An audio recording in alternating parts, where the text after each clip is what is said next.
Hey, this is Bo. And this is Aaron. And we are Mash the Controller. You're listening to Third Eye Radio Network. Listen outside the box.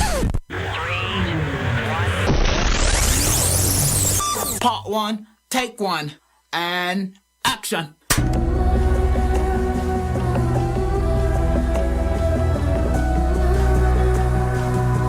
This is the Artist Showcase, local and independent bands and musicians, featured on Third Eye Radio.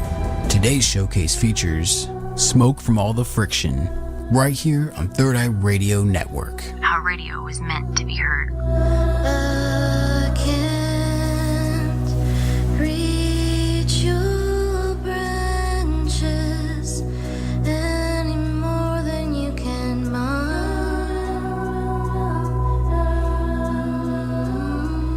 And good day, everybody, and welcome to another edition of Artist Showcase. Joining me today is Smoke from All the Friction, back on the East Coast from one of those Carolinas. What is it, North Carolina or South Carolina?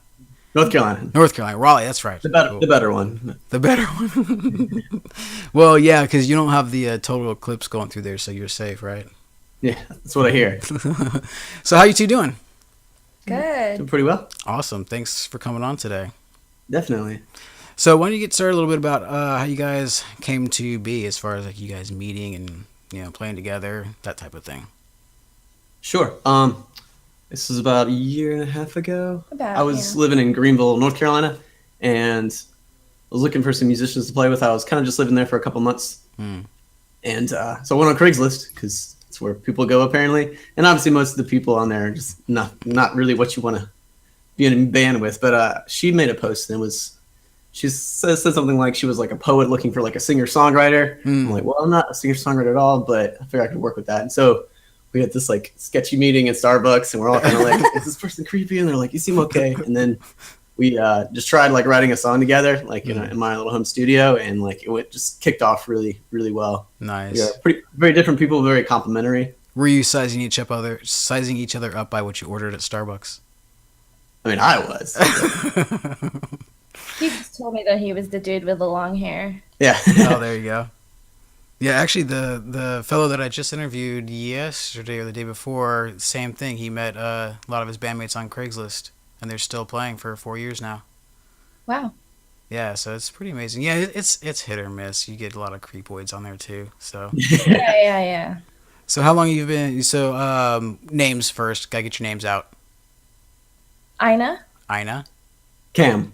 And Cam. Okay, so how long have you guys been playing music individually? And Well, I have been a musician since as long as I can remember. But I was classically trained, so I started on the piano when I was 7 and on the violin when I was 11. Nice. So it's been a while. Nice. Yeah, fiddle was my first instrument too. Cool. How about you, Cam? I've been playing since probably almost about as long. Like I started piano when I was about 10 or so. So I guess 20. So yeah, I guess 18 years or so. Then I picked up like production and kind of messing with like little home studio stuff when I was 16, and picked up guitar and bass and all this kind of and vocals about the same time. Cool. So do you do a lot of obviously you got the instrumentals, and then do you do a lot of synthesizers as well? Yeah, that's kind of like really like focusing on making sounds and like that I've never heard before, as opposed to like I play guitar and I like guitar, but it's kind of nice to like create a tone that like you don't even know how to like to just like raw emotional response to it. It's kind of nice. Nice. Yeah, I came across this interesting documentary last night because I couldn't sleep about AI and how they have these I'm going to say creepy, but It's creepy. yeah, they're able to synthesize instruments. Like for example, they had this one piano riff going and it sounded beautiful. But the thing is, it wasn't playing the sound. It was the AI learning how to mimic playing the sound. That's so weird. Yeah, so the sound waves aren't actually piano sound waves. It's not those signs. So it was interesting how AI is coming about. It's just the Terminator. Yeah. So how did you guys come up with your genre? Or I don't want to call it a genre, but your style. So I write, I guess a a lot of the music back end part of it, and I used to play a lot of like metal and angry kid stuff, and I'm not really angry anymore, and so I've kind of been pursuing creating, like I said, kind of like sounds that I've never heard before, and focusing on creating emotion as opposed to like, I don't have to think necessarily focus on the notes. I can focus on how does this make me feel or what I want to feel. Right. And that kind of led into trying to create sounds and stuff that were focused solely on emotion. So they could be something very technical or something very not. But like, I grew up like with a lot of like metal, which kind of faded into electronica. But I also I would play a lot of classical piano when I was a kid. So I learned the correct way, which is good. Nice. And then she actually went to the School of Music over here in North Carolina, and so she's like very like correct. This is how you like learn music and Well, like, classically trained, yeah. And so like her taking my like I don't know, far more modern approach to music and putting a lot more fundamentals and correct ways of doing things kind of has like a nice juxtaposition. Nice. So what's your process as far as creation? Do you obviously you come from emotion, but it's like for me, it's not necessarily one way or another. Like, oh, I got these lyrics, and then oh wait, no, I got the instrumental first, and just flow.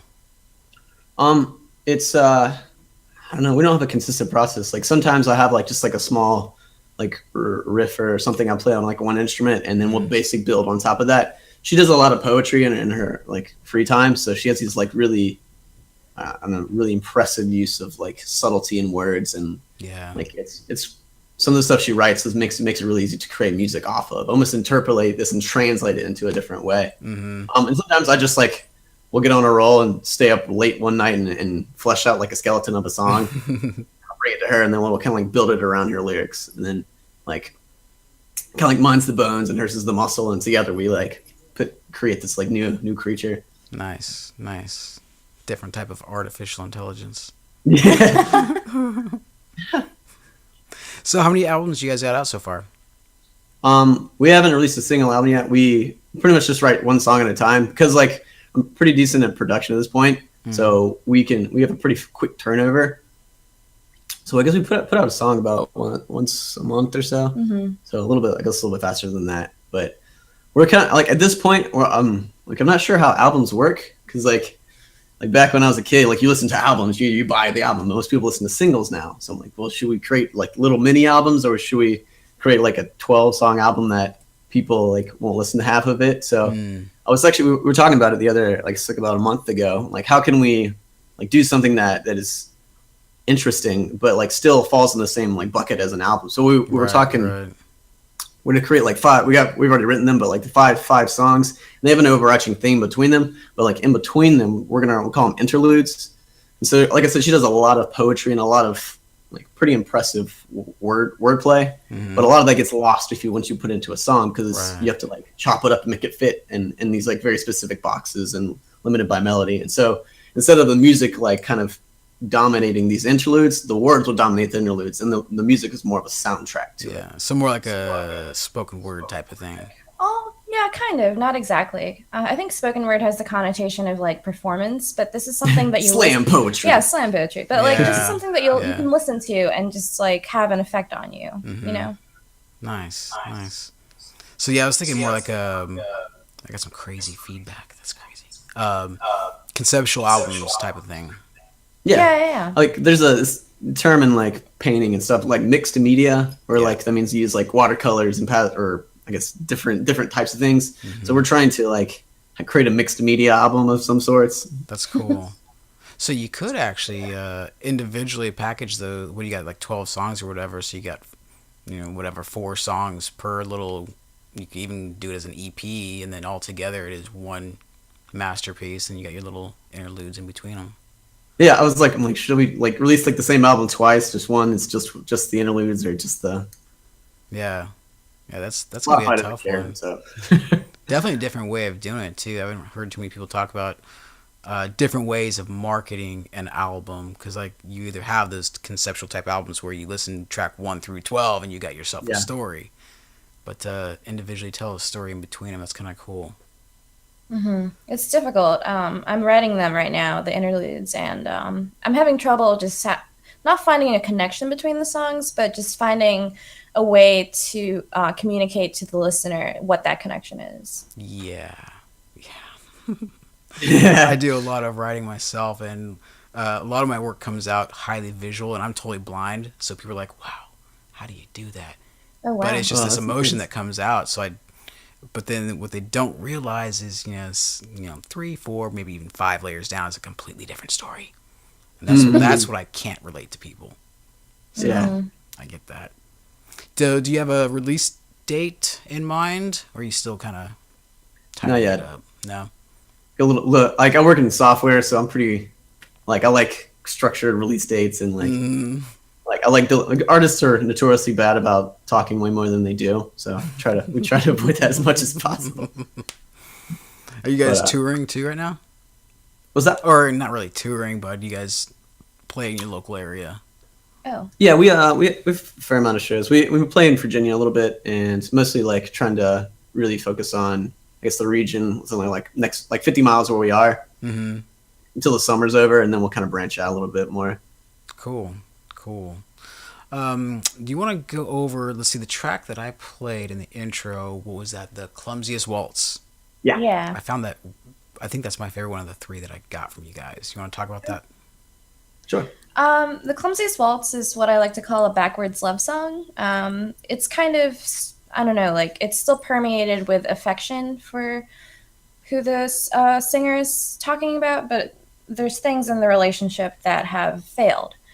And I guess the song sort of explores that dynamic between these two people where like it's not entirely good, it's not entirely bad, it's sort of a mixture. So kind of like, yeah, in Irish, we have this thing where, we're Irish, we'll live with something being wrong for the rest of our lives just to make it right.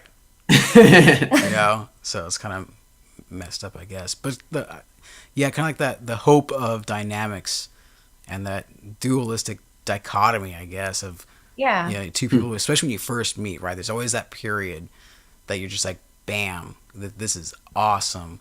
But for some Yeah. reason, like even though people can't just stick with the woo way of it, just the flow of it, the little stupid things come out and build up.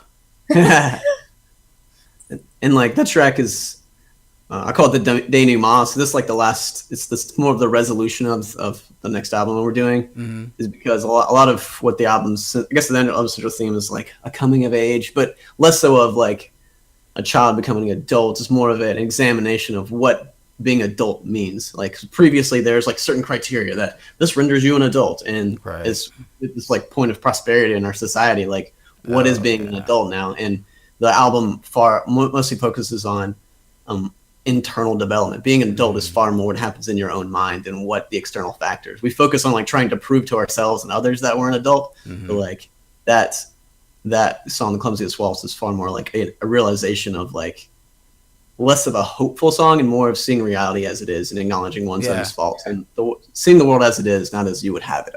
Yeah, when I finished the first time listening to it, the first word or 2 words that came to mind was transmutation of wisdom. Huh. Yeah. Wow. Oh, That that's was pretty great. interesting. So, yeah. How was the process for that one? How did that come about? I remember this. Do you remember? Yeah. So If anything's too personal, don't worry about it. Just go like, No. No. Those are the good questions then. No, it's not personal. I just remember he said, "Can you sing these 3 notes?" And I said, "Sure." And that's the beginning of the beginning of the song. And where I go da da da da da da, and I just sang them over and over again. We recorded that bit first, and then I had some lyrics that I felt meshed with the feel of the song so far, and we sort of just went from there. so whose idea of the song theme was it? It's really like a play back and forth. I mean, she wrote the lyrics, so she definitely has the thesis statement. But like because she'll just I'm like describe this song to me. She'll be like, no, I'm like no, describe it in like non like musical terms. Like give me like weird abstract adjectives, and then I have to go from like nice. translate these like abstract thoughts she has, and I try to create music that accentuates those things. which is fun. That's it doesn't cool. work. She's like, make it more purple. I'm like, okay. More purple. Nice. So what do you guys got coming out next? We're playing in Chapel Hill on the 9th with some weird bands. 10th, 9/10 September. So that's September 10th. We're playing actually a pretty big festival in Raleigh. It's like a creativity festival called SparkCon. That's on the 16th. And we're playing in Norfolk, Virginia at Charlie's American Cafe on the 22nd. We got a couple more things, but those are the more recent ones. Cool. Our Facebook, we're pretty good on the social medias. What is your social media URLs? It's just at Smoke from All the Friction. Okay. It's long enough. There wasn't a whole lot of competition. I don't know why, but it took me like 4 times. Smoke of the Friction. I had to go back and look at it like several times. I don't know why. I usually, remember words that easily, but Smoke from All the Friction didn't flow for me for some reason. Yeah. It was like a little tongue twister. But so these 3 tracks that you guys sent me, are those what you have out now, or do you got any others that you're coming up with? The other ones are either done or just about done, but we're waiting until we finish all the interludes and we'll mix them all together, release them all together. Cool. Nice. Do you have a no date for those though, right? Because that's part of the album. No, it should be this year. Sometime this year. Yeah. Nice. Well, we would definitely love to Hopefully have soon. Cool. Yeah, we'd definitely love to have you back on for that, so we can kind of at least announce it for our listeners for you too. Oh, sure, that'd be great. Like Yeah, put it that'd up be on awesome. YouTube maybe. Any last shout outs you'd like to do, or any last information you'd like to give the listeners? Websites, phone numbers, my stocking P.O. box number. Instagram is like a great way to keep up with us. Like we're real active on there, and we post a lot. So and we'd love to see you at our shows. Like come talk to me. I love nerding out about gear and music and Yeah. this back end stuff. That's really fun to me. And she's, like I said, like just a way with words that is rare in this day and age. Yeah, Come say hi. Yeah, we'd love to meet you. Cool. What speaking of production, what is your go-to DAW or controller? I flip around a lot, but mainly I use Reaper now for like the DAW because it's like Pro Tools, but it doesn't have like when I started, like Pro Tools had like very specific hardware, so like I couldn't afford all that stuff. So I flipped between that and Cubase, and for synthesizer stuff I use FL Studio and Ableton. What I'm trying to do live, when we're actually doing live stuff, it's all Ableton though. Nice. Do you use any kind of what do you want to call it? Like not a drum machine, but do you know what a native machine is? Native instruments machine. Yeah, like something like that. Like sequencers. Yeah.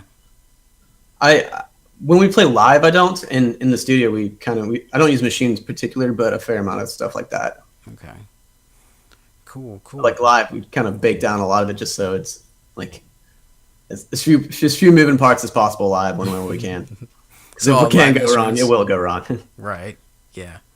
I think what is that? The drawing a blank. I know it's an Irish name. Yeah, Murphy's Law. That's it. Yeah, Murphy's Law. Irish name. Leave it to the Irish. But anyway, so I want to thank you guys very much for coming on, and we're definitely going to have you back on in the future if you're up for it. And Definitely. Yeah, thanks for having us. Awesome. Yeah, thank you. And again, Smoke from the Friction. Find them on Facebook, Twitter, Instagram, all that great stuff. And hold in, guys, there for just a second. I want to thank everybody for tuning in today for this edition of Artist Showcase. And don't forget, you can find them on YouTube on our channel, youtube.com/user/Third Eye Radio Network. Take care, everybody. Have a great